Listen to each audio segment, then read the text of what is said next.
चंदू जी जल्दी करिए, घर को तो आग लग चुकी है। दोनों बच्चे घर में हैं, हमें उन्हें बचाना होगा। मानो चिड़िया और चंदू चिड़ा जल्दी से घर के अंदर जाते हैं। चलो बच्चों, हमारे साथ चलो। फिर मानो चिड़िया और चंदू चिड़ा मिलकर अपने दोनों बच्चों को घर से बाहर लेकर आते हैं। पूरी तरह से आग ने उनके घर को लपेट में ले लिया था। धुआं पूरे जंगल में फैल जाता है। तभी बाकी पक्षी भी वहाँ आ जाते हैं। क्या हुआ चिड़िया बहन, ये तुम्हारे घर को आग कैसे लग गई? पता नहीं तोते भैया, मैं और चंदू तो जंगल से दाना लेने गए थे। वापिस आए तो हमारे घर को आग लगी हुई थी। ये तो शुक्र है ऊपर वाले का कि वक्त रहते हम आ गए और अपने बच्चों को बाहर निकाल लिया। हाँ चिड़िया बहन, आपके बच्चे तो बहुत छोटे हैं, ये तो उड़ भी नहीं सकते थे। अपने घर को जलता हुआ देखकर चंदू चिड़ा बहुत उदास था। मानो सब जल गया, जो जमा किया था भोजन वो भी जल गया। हमारे इतने सालों की मेहनत सब जलकर राख हो गई। चंदू जी आप चिंता नहीं करें, हम फिर से मेहनत करेंगे और अपना घर फिर से बना लेंगे। अगले दिन चंदू चिड़ा और मानो चिड़िया मिलकर अपने रहने के लिए एक तिनकों का घोंसला बना लेते हैं। मानो जब तक हमारा घर नहीं बन जाता हमें इसी तिनकों के घोंसले में ही रहना पड़ेगा। आप चिंता नहीं कीजिए, सब ठीक हो जाएगा। ठीक है मानो, मैं जा रहा हूँ काम पर। फिर चंदू चिड़ा काम पर चला जाता है। वो कबूतर चाचा के खेत में काम करता था। बच्चों, ये दाना तोता देकर गया है, आप दोनों खा लो। मैं भी जा रही हूँ काम पर, मालकिन कभी इंतजार कर रही होगी। फिर मानो चिड़िया भी बिजली कवि के घर काम करने चली जाती है। क्या हुआ महारानी, इतनी देर से क्यों आई हो? तो कल से मेरे घर पर ना आना, बहुत नौकरानियां हैं जंगल में। बस एक बार कहने की जरूरत है, देखना बाहर लाइन लगी होगी। मालकिन मुझे माफ कर दीजिए, आइंदा से ऐसा कभी नहीं होगा। अच्छा ठीक है, जा रसोई में खाना बना। दूसरी ओर चंदू चिड़ा भी कबूतर चाचा के खेतों में काम कर रहा था। तभी उसे जमीन में कुछ चमकता हुआ दिखाई देता है। अरे ये क्या चमक रहा है, जरा देखता हूँ। ऐसा कहते हुए चंदू चिड़ा जमीन की खुदाई करने लगता है। अरे ये क्या, ये तो एक कटोरी है। हाय रे मेरी फूटी किस्मत, मुझे लगा शायद कोई खजाना होगा। दिन भर काम करने की वजह से चंदू चिड़ा थक जाता है और एक पेड़ के नीचे बैठ जाता है। मानो ने सुबह जो दाना दिया था वही इस कटोरी में रखकर खा लेता हूँ। फिर चंदू चिड़ा वो दाना कटोरी में डालता है। देखते ही देखते वो कटोरी दानों से भर जाती है। ये क्या देख रहा हूँ मैं, ये तो जादुई कटोरी है। ये देखकर चिड़ा बहुत खुश होता है।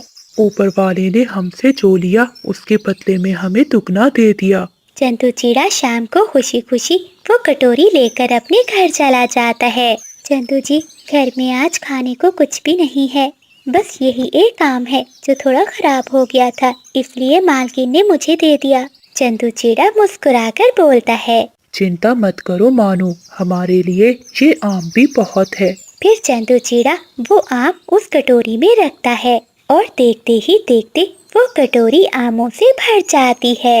ये देखकर चिड़िया भी बहुत हैरान थी।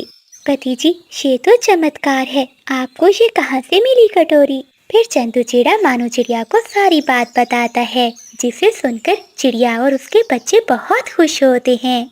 उस जादुई कटोरी में जो चीज भी डालते वो ढेर सारी बन जाती। अब तो चंदू चिड़ा अपनी कमाई का जरिया उसे ही बना लेता है। वो कटोरी में एक आम डालता है तो ढेर सारे आम बन जाते हैं। फिर वो आमों को लेकर बाजार में बेच देता है। ऐसे वो ढेर सारी चीजें बनाकर उन्हें बाजार में बेच आता है। ऐसे देखते ही देखते उनके दिन भी बदल जाते हैं। कुछ ही दिनों में चिड़े का परिवार बहुत अमीर हो जाता है। वो अपने लिए एक नया और बड़ा घर भी खरीद लेते हैं। बादल जी, वो चिड़िया जो मेरे घर नौकरानी थी, देखा है उसे? क्यों, क्या हुआ उसे?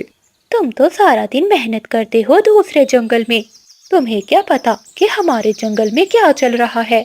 वो नौकरानी चिड़िया बहुत अमीर हो गई है। जरा बाहर जाकर तो देखो, उनका घर हमारे घर से भी बहुत बड़ा है। अच्छा, ऐसा क्या खजाना मिल गया है उन्हें? तभी बादल कौवा अपने घर के बाहर आता है। वो चिड़िया का घर देखता है तो हैरान होता है। इतने थोड़े दिनों में ये चंदू इतना अमीर कैसे हो गया? जरूर इसके पीछे कोई राज है, मुझे पता लगाना ही होगा। फिर बादल कौवा चंदू चिड़े पर नजर रखना शुरू कर देता है। कुछ ही दिनों में वो देख लेता है कि चंदू चिड़े के पास एक जादुई कटोरी है। ये सब देखकर वो बहुत हैरान होता है। रात होते ही बादल कौवा चिड़िया के घर जाता है और उनकी वो जादुई कटोरी चुराकर वहाँ से भाग जाता है। पिछली ये देखो, ये रही वो कटोरी जिससे वो भिखारी पति पत्नी अमीर हुए हैं। फिर बिजली कवि अपने कुछ गहने उस कटोरी में डालती है। देखते ही देखते वो गहनों से भर जाती है। बादल जी, मुझे तो अपनी आंखों पर विश्वास नहीं हो रहा, हम अमीर हो गए। उन दोनों को ऐसा करते हुए महारानी चील का सिपाही देख लेता है। वो तुरंत महल जाता है और महारानी चील को सारी बात बताता है। क्या सच में? जाओ, अभी वो कटोरी मेरे महल में लेकर आओ। फिर उल्लू सिपाही कौवों के घर जाते हैं। ये कटोरी तुम कहाँ लेकर जा रहे हो? ये हमारी कटोरी है। खबरदार, अगर कुछ कहा तो, वरना चील महारानी का हुक्म है कि तुम दोनों को मार दें, इसलिए चुपचाप खड़े रहो। फिर उल्लू वो कटोरी लेकर महारानी चील के महल में जाते हैं। फिर चील कुछ खजाना उस कटोरी में डालती है। देखते ही देखते वो कटोरी खजाने से भर जाती है। मुझे तो अपनी आंखों पर विश्वास नहीं हो रहा। ये तो सच में एक जादुई कटोरी है। अब दूसरे जंगलों पर भी मेरा ही राज होगा। आखिर इस कटोरी में ऐसा क्या है? जरूर इसमें कोई राज होगा। मुझे इस कटोरी में जाकर देखना होगा। तभी उल्लू सैनिक बोलता है, महारानी, ऐसा मत कीजिए। घबराओ नहीं, मुझे कुछ नहीं होगा। ऐसा कहते ही चील महारानी उस कटोरी में बैठ जाती है। लेकिन वो ये बात भूल जाती है कि उस कटोरी में जो भी रखा जाता है वो दुगना हो जाता है। जैसे ही चील महारानी उस कटोरी में जाती है तो देखते ही देखते उस कटोरी से ढेर सारी चील महारानियां बाहर आ जाती हैं। अरे ये क्या, यहाँ तो ढेर सारी महारानियां हैं। इनमें से हमारी महारानी कौन सी है? उल्लू सिपाही हैरान में पड़ जाते हैं।